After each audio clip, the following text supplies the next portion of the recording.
આજે આપણે બનાવવાના છે બાસી રોટી કે કોણ. તો આજે મારે ચાલો આપણે જોઈ લઈ. તો તેના માટે આપણે તેલ મૂકી દીધું છે અને અહીંયા મેં બટેટા બાફી લીધા હતા. તો એને એકદમ મિક્સ નથી, એકદમ ભૂકો નથી કરવાના મેસમાં. તો બટેટા બાફી લીધા છે તો એ આપણે તેના નાના નાના પીસ કરવાના છે. એકદમ નથી છૂંદો કરવાનો. તો જોઈ શકો છો કે નાના નાના પીસ આમ આવી રીતે કરી લીધા છે. અને એવું લાગે તો આપણે ચમચાથી પણ અંદર વઘારશું એટલે થોડુંક થશે. અને ઝીણી ઝીણી ડુંગળી મેં સમારી લીધી છે. આદુ મરચાંની પેસ્ટ છે. તો આપણું તેલ આવી ગયું છે. તો એમાં આપણે ખાલી હિંગ જ નાખવાની છે.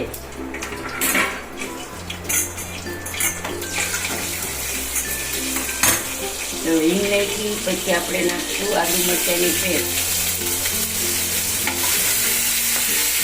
પછી નાખી દઈશું ઝીણી ડુંગળી સમારેલી, એકદમ ઝીણી ઝીણી સમારેલી છે. જોઈ શકો છો તમે. ડુંગળી તોતળી લેશું આપણે. સ્વાદ અનુસાર મીઠું નાખશું, નિમક સ્વાદ અનુસાર આપણે નિમક નાખશું. 1 ચમચી નિમક નાખ્યું છે.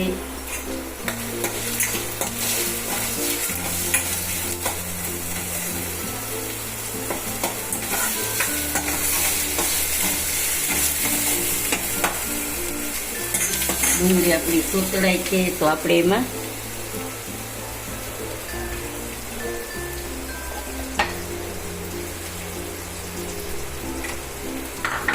અહીંયા આપણે લઈ બનાવવા માટે એક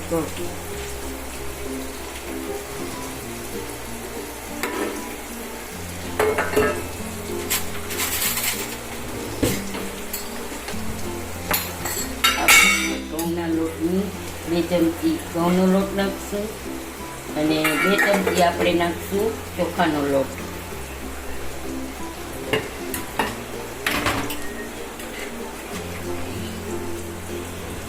આપણે નાખશું 2 ચમચી ચોખાનો લોટ અને 2 ચમચી ઘઉંનો લોટ. બરાબર. થોડુંક એમાં નિમક નાખશું.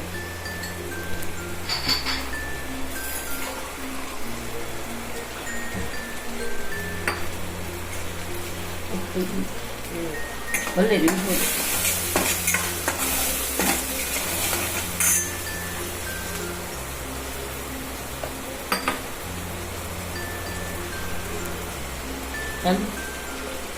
એમાં આપણે પાણી નાખી અને બહુ જાડી નહીં બહુ પતલી ને એવી લઈ બનાવવાની છે. તો આગળ એનું શું કરશું એ પ્રોસીજર તમને હું જણાવીશ. અત્યારે આપણે એક બાજુ કરીને રાખી દઈએ. થોડું થોડું પાણી ઉમેરવાનું એટલે ગાંઠા ન પડે. હવે આ આપણું થઈ ગયું છે. એક બાજુ રાખી દઈએ પછી આપણે આમાં મસાલો કરી લઈએ.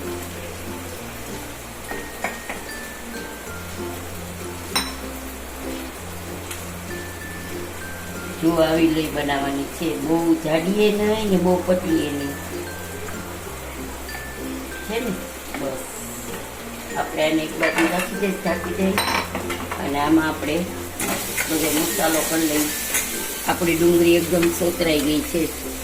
તો હળદર નાખશું 1/2 ચમચી, 1 ચમચી લાલ મરચું પાવડર, 1 ચમચી ધાણા જીરું અને 1/2 ચમચી આપણે નાખશું ગરમ મસાલો.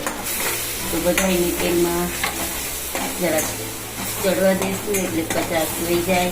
હવે આપણે નાખશું એમાં બટેટાનો જે છૂંદો કરેલો હતો એ નાખીએ. પછી એમાં આપણે 1 ચમચી જેટલી એમાં ખાંડ નાખશું, 1 લીંબુ નાખશું,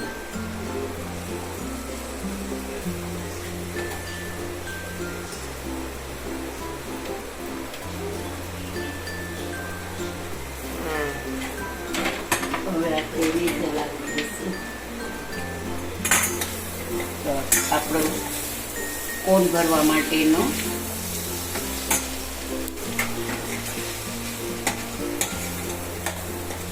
મસાલો તૈયાર છે. તીખું તમે જેટલું ખાઈ શકો એવું નાખવાનું, નાના છોકરા હોય તો ઓછું નાખવાનું. પણ આમાં ટમેટું નથી નાખવાનું. ટમેટું નાખશું તો આપણો આ જે છે માવો એ ઢીલો પડશે, અને આમાં ઢીલો માવો નહીં જોઈએ, કારણ કે આપણે કોનમાં ભરવાનો છે.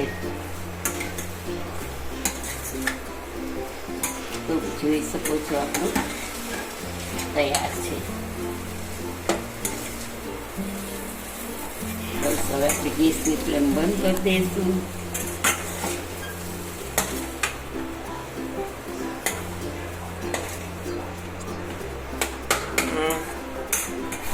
જોઈ શકો છો ગાઈઝ, આપણે વાસી રોટલી મારે બપોરની 6 રોટલી બચી હતી, તો 6 ના ડબલ કરો તો 12 કોણ થશે આપણી પાસે. તો વચ્ચેથી આમ કાપો મારી લીધો છે મેં. આપણે વચ્ચેથી આમ કાપો મારી લીધો છે રોટલીને. પછી 2 આવી રીતે ભાગ થઈ જશે. તો તમે જુઓ છો કે આપણે એક ભાગને આવી રીતે આમ વાળી પછી અહીંયા લઈ લગાવી દઈશું, અને બીજા ભાગને આપણે અહીંથી લઈ લગાવી દઈશું અંદરથી. તો જોઈ શકો છો કે આપણે બરાબર ઓન થઈ ગયું. બરાબર, હવે આપણે આમાં માવો ભરી લઈશું. જેટલો માવો સમાય ને એટલો આપણે માવો ભરી લેવાનો છે દબાવી.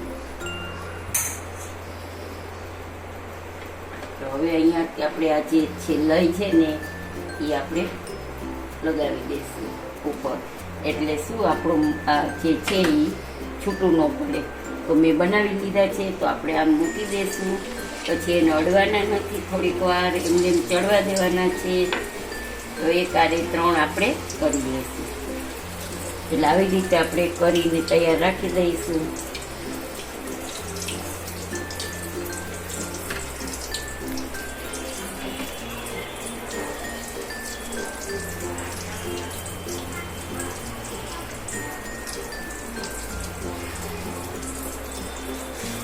આમ પ્રેસ કરી દેવાનું થોડુંક, એટલે દબાવાઈ જશે.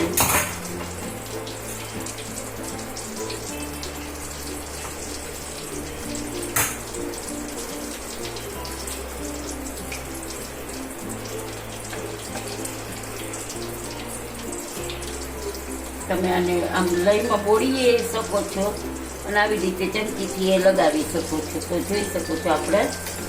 તો હવે આપણે આને ફેરવી લઈશું.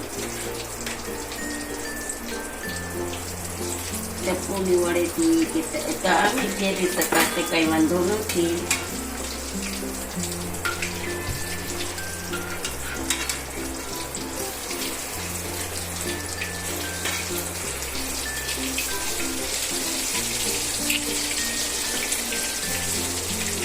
ગેસની ફ્લેમ થોડીક વધારે ફાસ્ટ કરી દઈશું.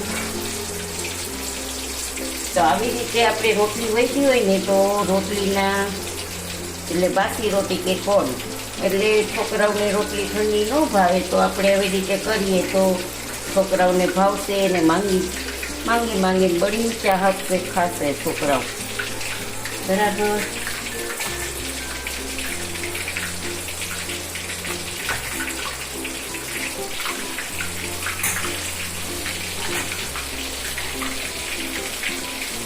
ગરમી બહુ છે, અત્યારે વિડીયો બનાવવાનું મન નથી થતું.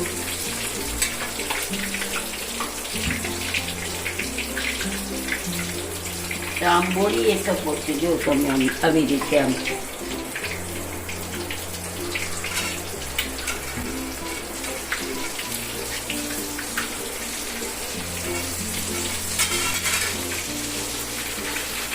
આપણા કોણ પર થઈ ગયા છે એકદમ.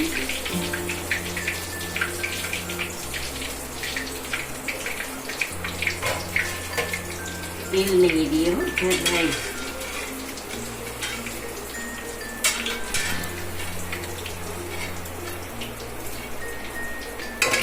તો હવે આપણે બીજું કોણ નાખી દઈશું એવી રીતે.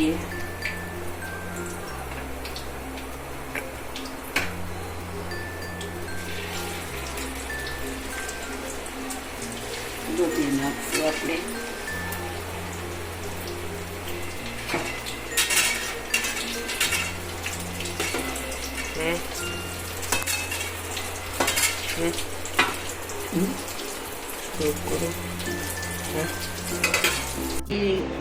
આવી રીતે સોસમાં ડીપ કરી અને સેવમાં આવી રીતે લગાવી દેવાનું એટલે ખાવામાં મજા આવશે. તો તમે ત્રણેય જુઓ કેટલા ક્રિસ્પી છે, જોઈ શકો છો, એકદમ કડક છે. તો તમને ખાવાની મજા આવશે, આપણી રોટલીનો ઉપયોગ થઈ જશે. તો આવી રીતે બધા કોન મેં બનાવ્યા છે, પણ જ્યારે ખાવા બેસો ને ત્યારે જ સોસ લગાવવાનો. તો તમે કહી શકો છો કે કેવા થયા છે તે મને જરૂરથી જણાવજો. અને જેને સાદા ભાવે સાદા ખાઈ શકે છે, સોસમાં બોળીને સેવમાં ડીપ કરીને એવી રીતે ખાવા હોય તેવી રીતે ખાઈ શકો છો. તો આજના બાસી રોટી કે કોણ તમને કેવા લાગ્યા તે મને જરૂરથી જણાવજો. સબસ્ક્રાઈબ કરજો, ફોલો કરજો અને પ્રેસ બટન બેલ બટન દબાવજો, લાઈક કરજો અને કમેન્ટ બોક્સમાં જરૂરથી કહેજો કે આજની રેસીપી તમને કેવી